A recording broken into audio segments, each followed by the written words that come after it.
Hello everyone. Now we are going to discuss merits and demerits of case study method.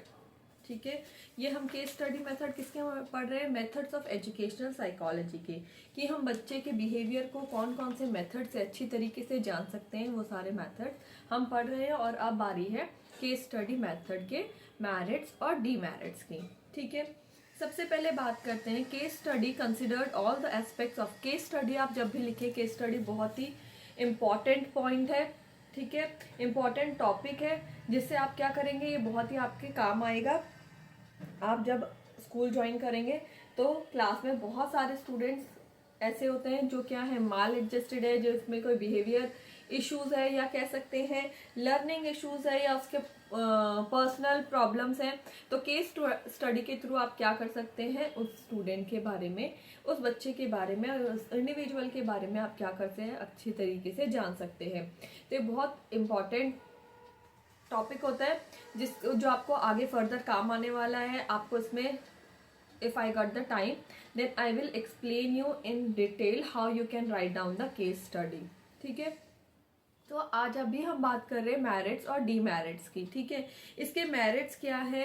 Case study किसी भी child पे अब जब आप करते हैं तो उसके सारे एस्पेक्ट्स की आपको जानकारी मिल जाती है।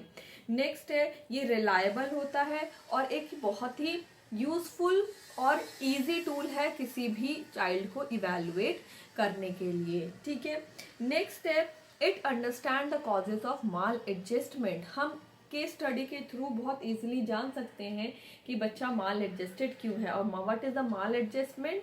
माल एडजस्टमेंट होता है बच्चे का सोशल ब्रेकडाउन हो सकता है, इमोशनल ब्रेकडाउन हो सकता है, उसको इमोशनली प्रॉब्लम हो सकती है, फैमिली बैकग्राउंड में प्रॉब्लम हो सकती है। तो ये सारी माल एडजस्टमेंट में आ सकती है, जो हम केस स्टडी के थ्रू क्या कर सकते हैं, उससे रिजॉल्व कर सकते हैं। ठीक है, it helps in suggesting remedial measures for the rehabilitation man. Case study के थ्रू हम क्या कर सकते हैं, बहुत सारे हमको रेमिडियल मेजर्स मिलते हैं जिसके थ्रू हम उसके जो प्रॉब्लम्स हैं उनको क्या कर सकते हैं, रिजॉल्व कर सकते हैं। It helps the teacher to gain the better information और concept of the normal behaviour. ठीक है, जब हम क्या करेंगे, जब केस स्टडी करेंगे तो हमें बहुत सारे ऑप्शन, केस स्टडी करते करते हमें इतने सारे एस्पेक्ट्स उसके बारे में जान चुके होंगे कि हम उसके नॉर्मल बिहेवियर के लिए क्या कर सकते हैं, ये हम इजीली क्या कर सकते हैं, पता लगा सकते हैं। तो these are the merits of case study. अब बात करते हैं भाई डीमेरिट्स क्या है। डीमेरिट्स क्या होता है? ये बहुत टाइम कंज्यूमिंग है, आपको बहुत नॉलेज होनी चाहिए, आप बहुत पेशेंस चाहिए उसकी डिटेल्स लेने के लिए। ठीक है, और क्या है, it ends with ends it mean only for the individual case and ends with the diagnosis and treatment. क्या करेंगे, आप स्टार्ट करोगे एक स्टूडेंट से जिसको आप पूरा टाइम डायग्नोस करोगे, फिर उसके लिए आप रेमेडी करोगे और उसको बाद क्या करोगे, उसका ट्रीटमेंट करके उस स्टूडेंट को या उस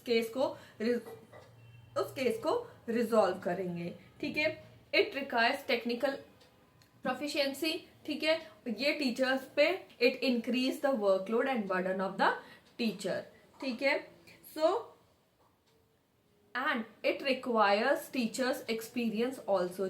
टीचर जितना एक्सपीरियंस्ड होगा, या आप कह सकते हैं कि टीचर जितना इंडल्ज होगा बच्चों के साथ, जानना चाहेगा, उनके साथ उनके बारे में जानेगा, उतनी ज्यादा वो केस स्टडी क्या कर पाएगा, इजीली उसे केस स्टडी के थ्रू किसी भी इंडिविजुअल को क्या कर पाएगा, उसकी प्रॉब्लम्स को रिजॉल्व कर पाएगा।